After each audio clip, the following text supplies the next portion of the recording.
Everybody. So, um, we're going to talk about stuff on the Forex Factory calendar, rewind a little bit, talk about Jackson Hole from last week. Also, we're not actually going to talk about the assignment in detail, but the stock assignment that I gave you guys last week, for those who were on that call. And then just kind of talk about what we're going to do with that going forward. And then also just news. There's like a lot of stuff going on that you guys, for those of you who've been here, know to pay attention to. For those who are new, I'll tell you and then show you and tell you why you need to pay attention to it. So I'm just going to share my screen for now so you guys will have something to look at while I talk. So world news. So the US finally withdrew from Afghanistan today. I've been looking at live video and, it is what it is. I mean, at this point, it is what it is. Like, we've seen the videos. We know what got left behind. We know the things that had been taken before. So, now they have weapons, aircraft, airport. They have, full control over everything, including things we left behind, things that some might say were given in exchange for something else in the past. But needless to say, you know, it's 20 years. 20 years is a long time. You look at all the money that was spent there, it's a lot. People are divided. People are happy that we're gone. People say we never should have been there. There are people who have lost family, friends, and loved ones there over what now some people might say was useless, especially considering, the exit, how it all happened. No matter where you fall into place with that, it's the future that we definitely care about. So it's a few things. There were 5 press conferences today about this issue. And I say it's an issue for a few reasons. So there were Americans that are still there. What was said was that those Americans didn't want to leave and they're still there. Also, there were just people that were left behind that had intentions of leaving, wanted to leave, but weren't able to get to a safe area checkpoint to actually leave the area. So we have the lives of those people who are still there, who the military, the government might at some point decide in the future that it's worth trying to get them out. Who knows? But what we need to really focus on are oil assets, natural resources, and then now, how much is this, what some might say on the other side of this, a victory to have the Americans gone? How much is this going to be momentum towards something else? So with oil assets, with us looking at China, with us looking at Russia, I know it sounds like, and I feel like it, I keep repeating the same thing over and over again, but these things always have a way of showing up and coming back to, in a way, hit America where we either didn't anticipate or we kind of saw it coming, but we were like, it's not that big of a deal. We see the funding, the injections of stimulus, of personnel, and all those things from China into Afghanistan. We've seen it, Russia doing the same thing. So how is that going to affect oil markets? How is that going to affect strategic alliances going forward? All of that makes a really big difference. So we're definitely going to pay attention to that and make sure that we don't just put that in the rear view. Those are things that, even though, yes, America has left, those are areas where we still have to pay attention. Also, earlier today, I put a message in the group chat because tracking IDA, I just said Ida just because Ida is the hurricane that was in the Gulf at the time. But any hurricane, any natural event that happens around the United States, you guys have to immediately know what is going to be the aftermath of this event. What's going to happen before, during, after. So the Gulf, when we look at the Gulf, when we look at the states that are in that area, the biggest states for us to pay attention to are Texas, Louisiana, Mississippi, Alabama. And then, of course, the Gulf in and of itself, the water, just because there are rigs out there. So when I said rigs, that should trigger your thought to go towards oil.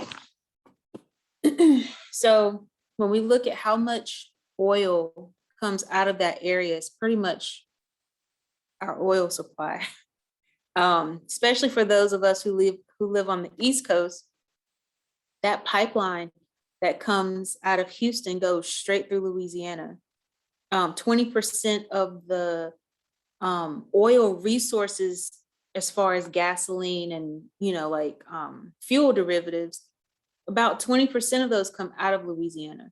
So Louisiana is super important whenever we talk about oil. It might not sound like a lot, but those areas in the Midwest, there's a pipeline that leaves Louisiana and literally goes straight up into the Midwest. So they depend on Louisiana heavily. We depend more on Texas fuel, but we do get a little bit of injection from Louisiana. But the biggest thing for the people on the East Coast is if there's power, because there has to be checkpoints for this pipeline along the way. And if portions of the pipeline have to get shut down or are shut down for any reason, that's a problem. Well, guess what? There's no power in the portion of Louisiana where the pipeline flows through. Actually, rigs are offline. The refineries are offline. So there's no way to get fuel through that area right now. So people in the East Coast, how are we getting our gasoline right now? So we are doing and living off of residuals that are in the pipe. But then in Greensboro, for those of you who live in North Carolina, who've been on 40, 85 and have passed by Colonial literally sits right beside of the interstate. You see it, like you can't miss it. All these huge storage containers for gas and for oil. So we are literally the holding station right now for anything north of North Carolina. So if anything were to happen in North Carolina right now, like there literally would be nothing flowing north of us. So we're literally like the reservoir. So people are taking oil, I'm sorry, not oil, but gasoline, because we actually have the derivative. They're taking gasoline from us as needed. But when we get to our emergency level, where it's like, we can't give anymore, we have to have things to fund or to help fuel our state, whatever, then we have nothing left to give. So that's where the problem comes in. So with these hurricanes that come in, those states that I listed are the states we're always paying attention to. The biggest thing that I can tell you guys is during hurricane season, so like from May to November, is just pay attention to the weather. Just kind of know what's going on. You'll obviously, like, you'll hear if there's a hurricane in that area, if there's one coming, if there's one developing. The biggest things you should look for and ask yourself is, where is it starting from? Where are they projecting that it's going? And then track how strong it is. Because the strength of these storms is what really hits hard. It's what controls how everything is going to flow. Category 1, lower winds, lower water flowing in. Okay, no big deal. Anything category 3 and up, you start getting issues in the Gulf. They have to pull the workers off the rigs. They pull the workers off the rigs, they bring them in. And then also you start running into issues with your the water that flows in, like category 4 and 5. You start worrying about the levees. And then you wonder, like, okay, is the water going to be able to be pumped out fast enough so that we can keep things above ground, we can keep generators going, and we can just keep functioning. That's the biggest thing. How much stuff, things, companies, entities are going to be able to function when this storm moves on? So the during and the after, like what is going to possibly be the aftermath of this? So in parts of Louisiana, there's one portion of Louisiana that's not going to have power for at least 6 weeks because a whole section fell into the Mississippi. So that's blocking another thing that we have to pay attention to for Louisiana, which is shipping. Jay Keith put it in the group chat earlier, and it's one of the things people don't think about when it comes to Louisiana. They have a huge port. Their port, literally, like all the shipping containers and all the ships that go up the Mississippi start in Louisiana. All of the materials, all the goods that come into the port in Louisiana go up the Mississippi. So supply chains, when you have a disruption in the Mississippi, when you have a disruption in Louisiana, the port can't open, the port can't run, they can't do what they need to do. Supply chains are affected. So let's see. That's the biggest thing. So afterwards, then you start looking at, okay, what was damaged? And then how long is it going to take for it to be fixed? And can things really be normalized? How long is it going to take for portions of Louisiana to be normalized again? Normalized being they have power, running water, and you can get transportation through safely. Transportation either being emergency transportation, supply transportation, fuel transportation, lifeline transportation. Let's put it like that. Lifeline transportation. How long is it going to take for you to actually be able to get those things through an area? There are several pumps right now that aren't really functioning. There's water in areas where there shouldn't be because the storm has moved on, but there are some areas that still have at least 3 to 4 feet of water. That matters when you start talking about generators, when you start talking about trucks that have to get in, and just how are you actually going to be able to make a way to get back to normal again? So that's why we pay attention to things in the Gulf. We do pay attention to storms that come to the East Coast, because for those who live on the East Coast, you're more likely to have a storm disrupt your actual environment if you live on the East Coast and a storm comes this way. But storms in the Gulf, in addition to being a direct impact on someone's life and environment, it's also indirect, but it's not just indirect for oil. We always kind of talk about oil, but for supply chains. And when we talk about supply chains now, that's really important because we know that with COVID, supply chains have not been 100% since COVID. Ever since you probably went in the store and saw shelves empty, supply chains were not the same. We have been in a constant backlog ever since. That's why it's not surprising to see service and manufacturing numbers for the United States be relatively good, because we're constantly having to manufacture to keep up with demand. And now that we're talking about resurgences,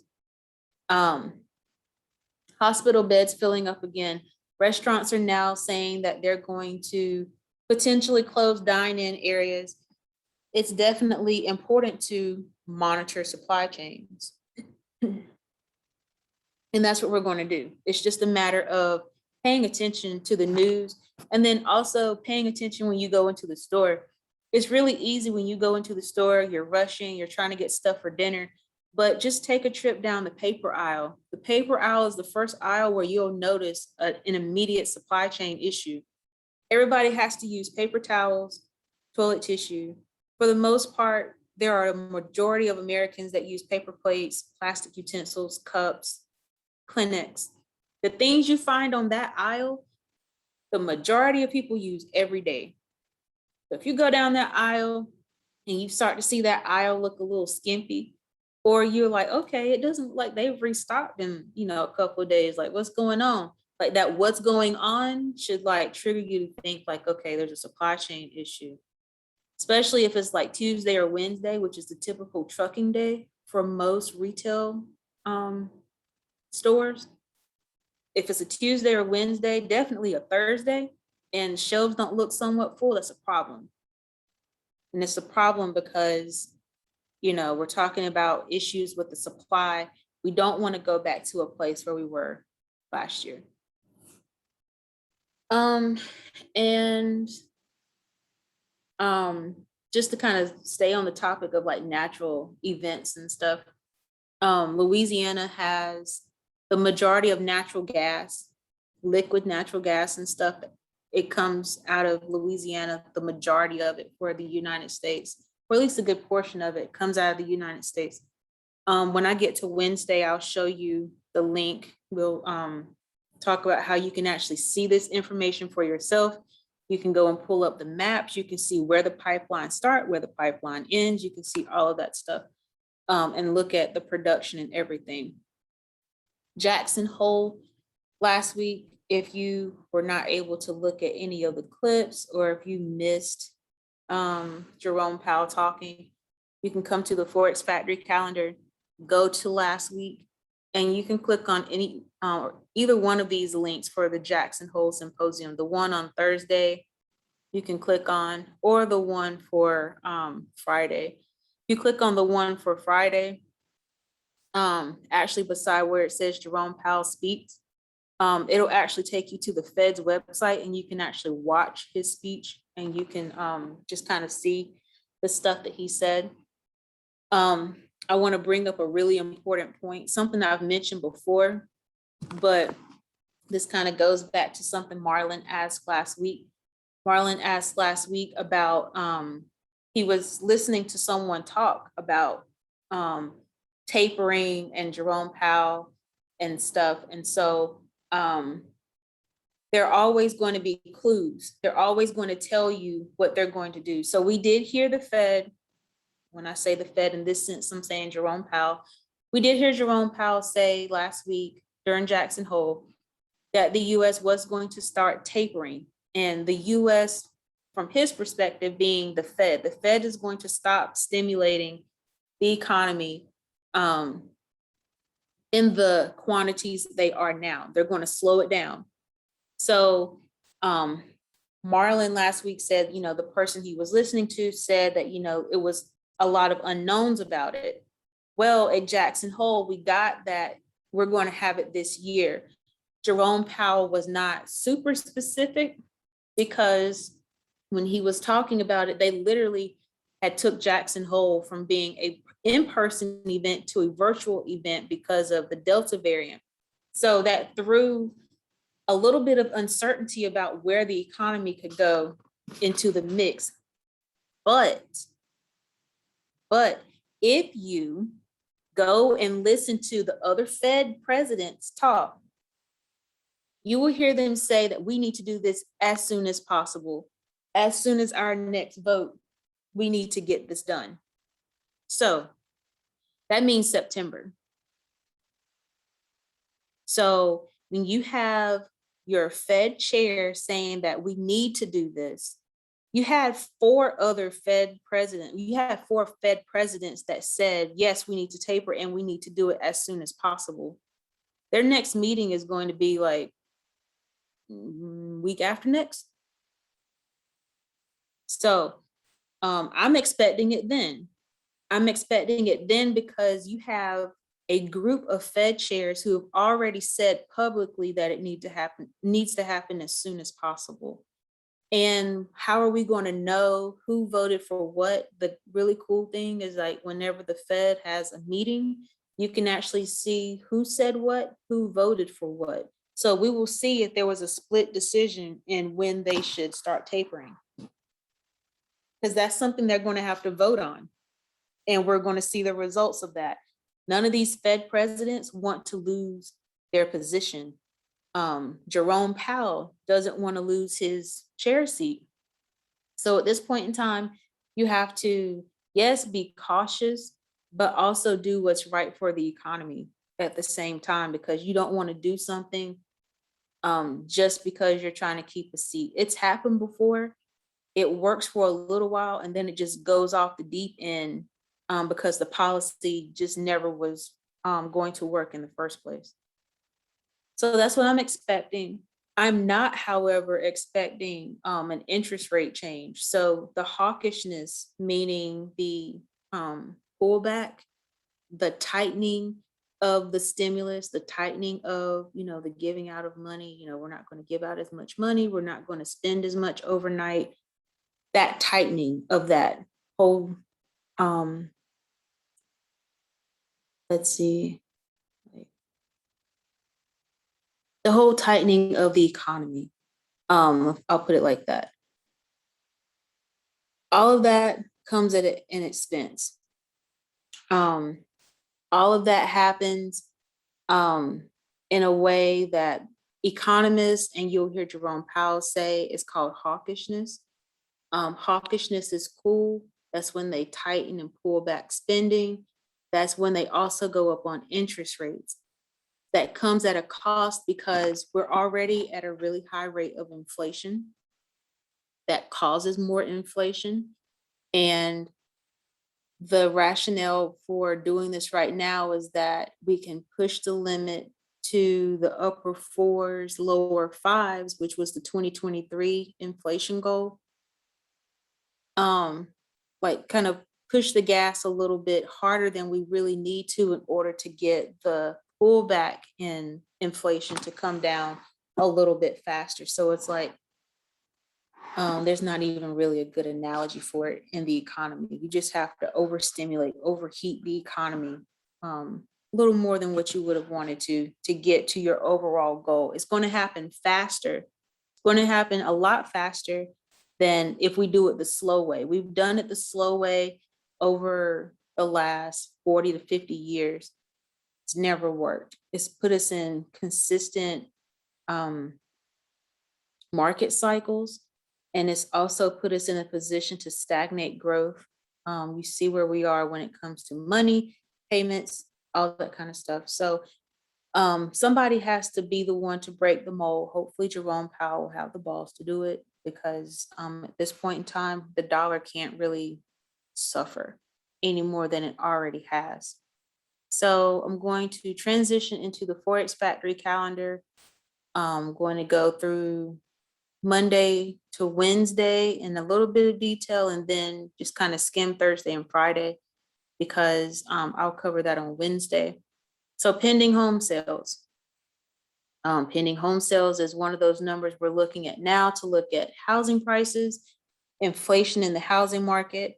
We're also looking at that because that's helping us to really see, like, how people are looking at their money in the long term.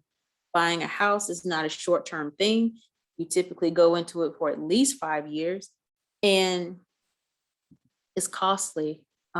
It's something you have to be willing to put down roots to do, and you have to actually be able to do it. So pending home sales were off. Manufacturing PMI for China is coming out at 9 o'clock. We typically don't pay attention to China because it's China, but I definitely want to see what it is, because China had a slowing of their economy recently. So that's going to be a good indication as to whether or not they're still slowing down or if they're growing again. All right, so for tomorrow, the biggest thing we're going to be paying attention to are the items coming out at 9:45 and at 10 o'clock. So it's going to be the Chicago PMI, which is the Purchasing Manufacturing Index for like the Midwest. So that would be most of the states that surround Illinois. And then it comes a little bit further south into the Midwest, almost down towards the Gulf. You want to look at it like that. And then consumer confidence. Consumer confidence. Obviously, these are questions that ask, how confident are you about the future? And they're asking the consumer, so the everyday person, how confident are you about the future? And that is going to tell us how willing consumers, how willing people who spend their money in the markets are going to be to spend that money in the market. Like, how willing are they going to be to part with a dollar at this point in time? And then Wednesday is an uber important day. So I usually tell you guys to be out of the market by Wednesday. I honestly would try to be out of the market by Tuesday night. I only say that because of this. We have OPEC meetings. Not only do we have a regular OPEC meeting, but we have a JMMC OPEC meeting. And remember that this is the OPEC meeting that the United States, Canada, anyone who's not an OPEC member attends this meeting and has their say. But remember, I keep bringing up China and Russia for a reason. China and Russia have been attending these meetings heavily and have had heavy influence in what happens on the other side of this. They have formed a strong alliance with Saudi Arabia. And literally anything Russia says, Saudi Arabia will do. So this meeting, out of all of them, or this portion of the OPEC meeting, is what I'm definitely going to be paying attention to, because I want to hear what they're going to say about oil. Pay attention to this because of what I said earlier. Ida just left the Gulf. We don't have pipelines. We don't have refineries. We don't have proper energy structures back online in the Gulf. Oil prices have been slowly ticking up. Gasoline prices, not so much, but oil prices, yes. If we get a decision that comes out of OPEC that is not favorable to the United States, you will definitely see it hit hard right now, because we don't have the energy sector online coming out of Louisiana. I'm telling you now, because it's happened before and it's crappy. Because you wake up the next day and gasoline prices are up 15 cents and you're like, dang, I should have got gas yesterday. I'm not telling you to go get gas. I'm just telling you that it's a possibility that with everything going on, it might not be favorable in the United States, on the United States' side, or Canada. Canada tends to do better because Canada, the locations where they get their oil, how they actually get their oil, is way different from how we get our oil here in the United States. Their methods of getting their oil are more protected than ours. As opposed to us, we have natural events all around the United States that can impact our energy sector all around. They don't necessarily have that. And oil is a major export for them. It's like 80% of their GDP.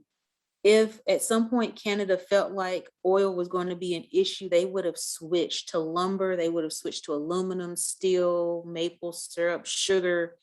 They would have switched to some other natural industry a long time ago, but they haven't. So it lets you know that they still feel like oil for them is a very stable sector and export. So we're paying attention to OPEC. Also, we get our preliminary jobs numbers, which means that this is NFP week. We get our preliminary job number on Wednesday morning. We also get ISM manufacturing numbers come out. We get crude oil inventories, and we get Bostic, which is a Fed president from Atlanta, speaking on Wednesday. So now you see why I'm telling you to be careful with trading on Wednesday. If you want to trade on Wednesday, if you want to trade any day of the week, you can do that. But just know the risk of trading after Wednesday, the market's just not going to be in your favor. It's not optimal. The OPEC meetings are all day. These other news items have times with them. This item right here with the Fed member speaking is orange because we're coming off of Jackson Hole. He's literally the next person to talk from the Fed after Jackson Hole. He's been very vocal about how he feels about tapering, when we should taper, how we should taper. So his news item is orange. That means also that when they get ready to vote, a lot of people are going to be looking to what him, Fed member Kaplan, some of the ones who have been very vocal about the Fed's tapering, they're going to be looking at them. They're going to be monitoring what they say, how they vote, what happens after the meeting. So that's why his speech is orange. Typically they're yellow because they're talking after Jerome Powell. But Jerome Powell has made a very blanketed statement. He's going to be the first one to come behind Jerome Powell and actually say something that's going to be more specific. How do we know that? Because like I said, he's already done it. He's going to be answering some questions and that sort of thing. So that makes that really important. All right. Thursday, unemployment claims. We get that every Thursday morning. I'll be paying attention to natural gas storage because of what I said about Ida and natural gas coming out of Louisiana. Bostic is speaking again on Thursday. And then on Friday, we get our NFP numbers. So these job numbers are going to be relatively important. First of all, they're the last job number that we get of this quarter. They're going to be job numbers that are collected, teetering on the borderline of like the Delta resurgence and the hospital counts going up and case numbers going up. So that the thing about these job numbers is that I don't know when some of the federal money started leaving the system. Some states had already phased out unemployment benefits. So I don't know when all the cutoff dates are. That's just a lot of dates to try to keep up with.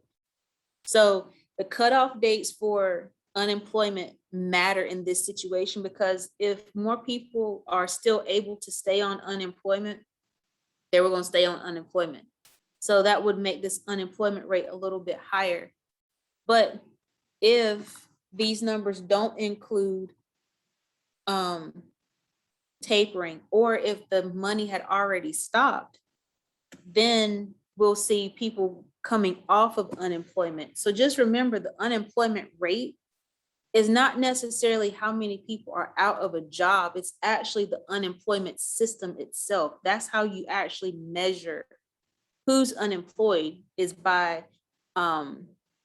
people going to the unemployment department or office, filing the paperwork, or their employer filing the paperwork that way. So if people are just falling out or falling off of the system, it might artificially make this number look like it's great. If people lingered on to collect unemployment, which they've said people have done, then this number could be artificially high. So I want to look at the unemployment rate when it comes out. So these reports, the Bureau of Labor Statistics puts out a report. It's going to be anywhere between 40 and like 50 or 60 pages. It will actually tell you which states had already cut off benefits, if the Fed had cut off benefits by the time they started calculating this data.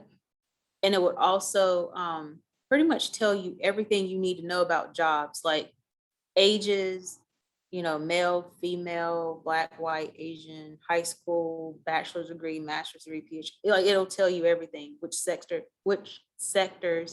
everything. It'll tell you everything you need to know. Also, the other thing I'm going to pay attention to, this is going to matter in the long run, especially with what the Fed is trying to do with raising interest rates eventually, and then tapering the spending, is how much people get paid per hour. Because if this number eventually doesn't go up, then that means that the ability for a person's dollar to stretch is going to be able to stretch even less. Um, I always equate the dollar to a rubber band. At some point in time, you're just going to get a string. It doesn't stretch at all.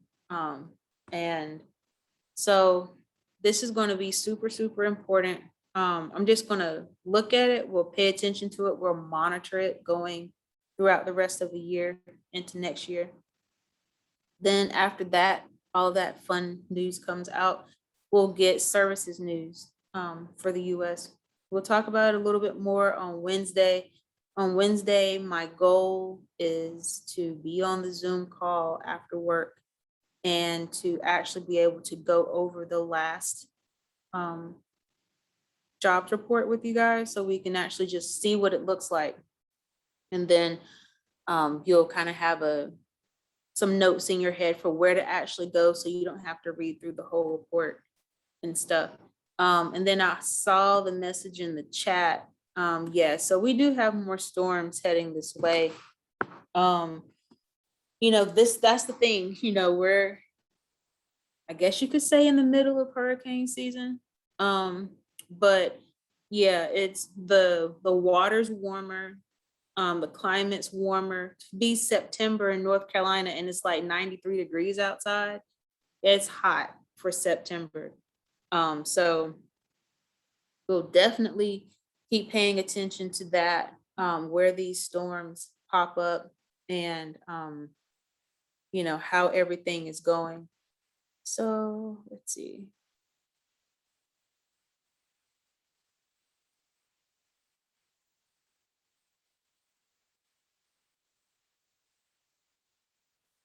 So, yeah, so, prayers, positive energy, positive vibes to everybody who's down in that area. I'm glad that you guys were not impacted. We look at a map and you see how close things look on a map, and then you don't even really realize like how intricate things might be. So I didn't even realize that part of the power grid for Texas was shared with Louisiana, but I mean, it makes sense. But yeah, definitely keep us posted. Thank you for that message. Yeah, we'll definitely, I pray, so I'll keep you in my prayers, and everybody else on the call, just keep them in your thoughts, prayers, when you're sending energy and good vibes. Send some their way. Appreciate that.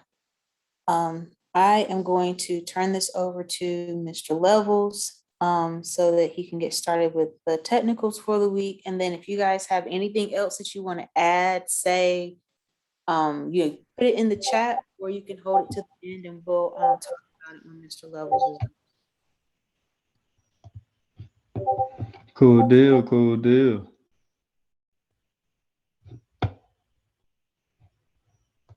Appreciate that, Corman. Dropping that sauce as always.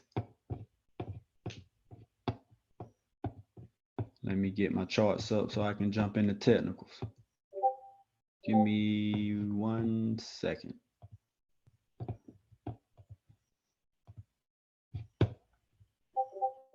Let's see what we got. All right. All right, so looking at the dollar, looking back at last week, we did get this previous high taken out right here, this push up. Then we opened up to yesterday. we opened up kind of a little bullish yesterday when we opened up. And we see today we opened up bearish and have been bearish for today. Um, so looking at the dollar, I want to see the dollar push down to fill in this imbalance that we got right here. And then I want to see, do we get a major reaction at this imbalance here? So if we get price to pop back up,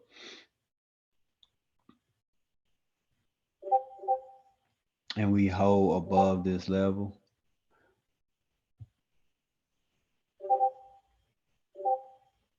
then I want to see the dollar come back up to retest last week's previous high. So this was our previous high from last week.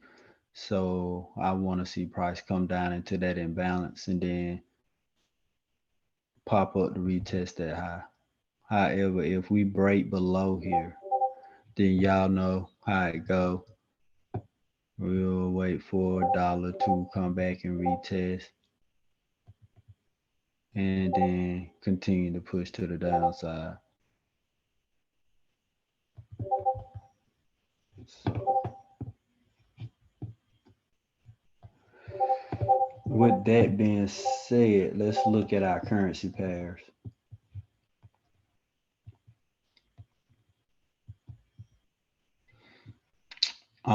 If the dollar continue to start out this week bearish, then we already know that our currency pairs is going to push in the opposite direction. I do see this imbalance, this big area of imbalance that we have here to the upside. So I want to see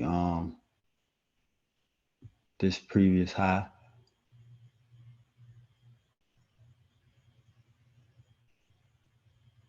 retested.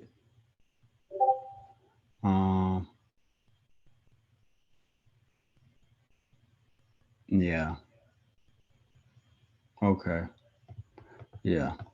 So I want to see this previous high retested, and we could get up in here, but we'll have to see what time and price give us. But I do expect to see Euro USD push up to the upside to retest this previous high, and possibly come up here and retest this level at 1.197. So that'll be about, oh yeah, that's well over 150 pips. So that's great.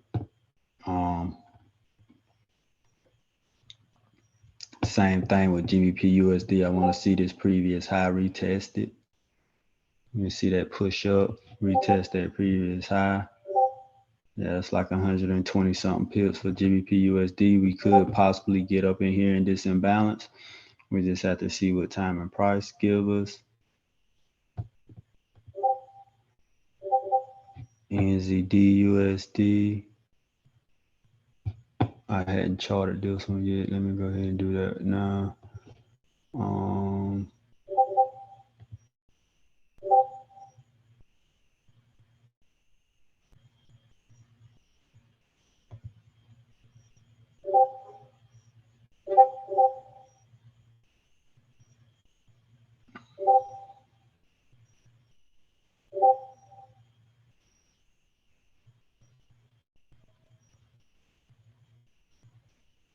Okay.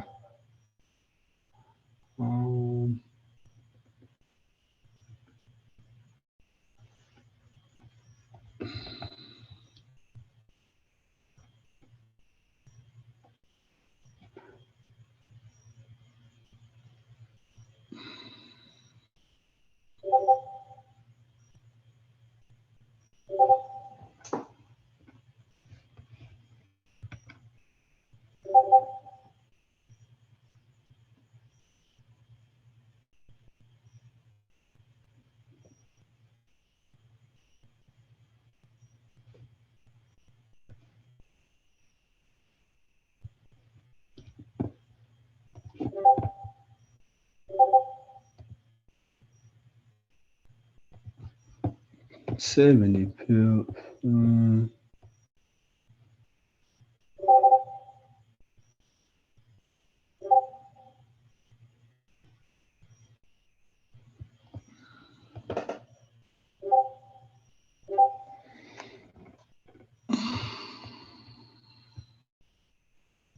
Yeah, so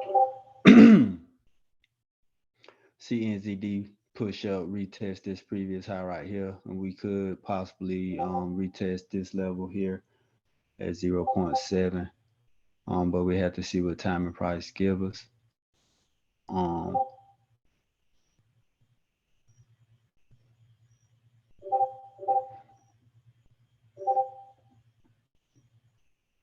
And when we get up here and retest these levels,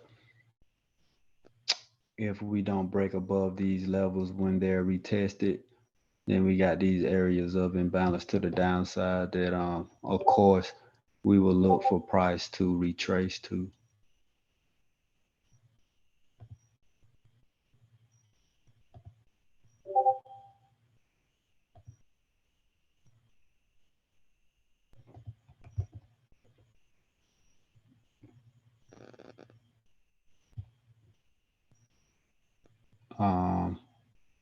But yeah, as long as we don't break above this market structure, then we might see NZD push back down first throughout the rest of Asian session tonight to fill in these imbalances and then give us this push up to retest these levels. Let me look at GBP one more time. You got imbalance at it done. Yeah. So yeah, same thing.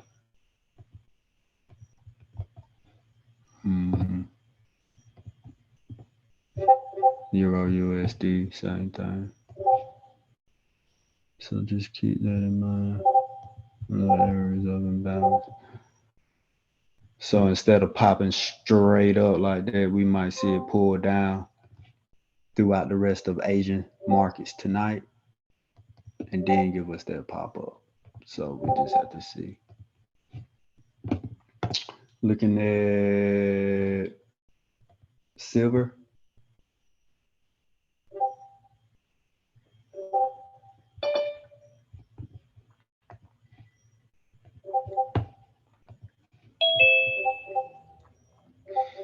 Looking at silver, yeah, I want to see silver pop up, retest this structure right here. No matter of fact, let me take that out.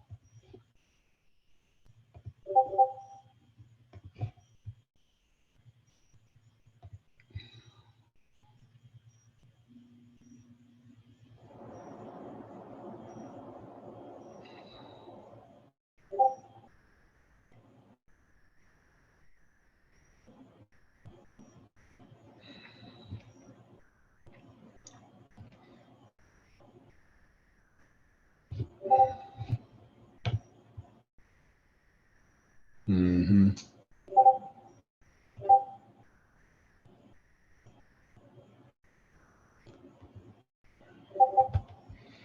Yeah, so if silver pop up above this level here, 24.47, I want to see it come up here and retest this level, these levels here, fill in this imbalance to the upside. So if we pop up above there, hold on.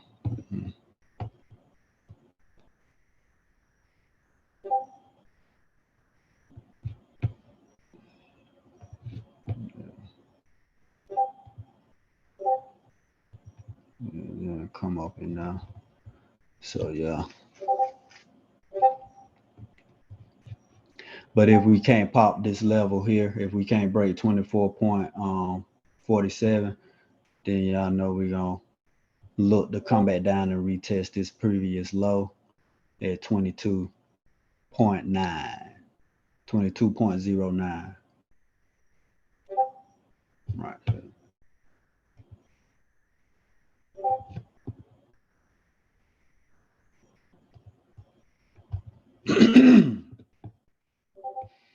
Let's look at gold. Same thing. I'm gonna take this off. Matter of fact, I could just take. Can I take all this off? Yeah, I could take all this off. Oh, gold. Um. Uh-huh. hmm Okay. Mm,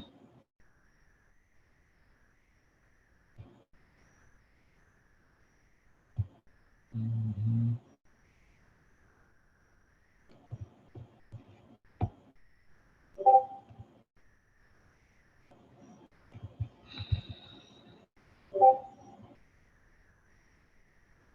My so yeah, same thing would go. Want to see it come up here and fill in this imbalance we got right here. See how price react to this imbalance. If it's I don't like that. Um, yeah, we're gonna have to wait and see how price react when we get here. Um, because we could get a bit aggressive reaction to this imbalanced area here and price push back down. Um, so we'll just monitor go. Um, but I still want to see it come up in here. Um,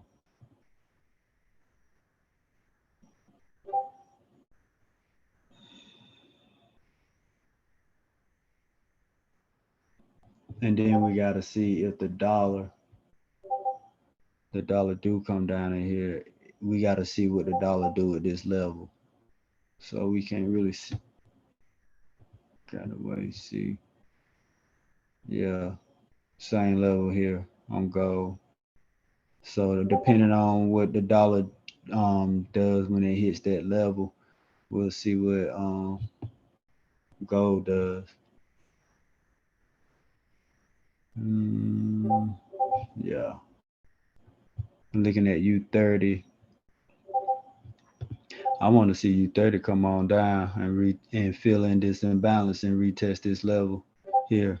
Um, but I'm of course have I'm gonna take profit right here. I ain't gonna wait for price to actually come all the way down in here. Um, but yeah, U30 is looking good. We seen this the daily time frame, so we seen price come down, push down right here. Do we see this nice aggressive candle to the downside? Then we see the pullback, but we don't break back above this previous high, nor this previous high. So we see um when the market opened yesterday, we opened bearish, and then the market opened and has been bearish throughout today. So I would like to see U30 keep on pushing down to fill in this imbalance throughout the rest of the week. Um, yeah, markets are definitely inflated, and they definitely need to do some correcting. Carmen has confirmed that for us and for me. So I definitely want to see U30 give us some bearish momentum this week. So with that being said, I'll stop the recording and take any questions.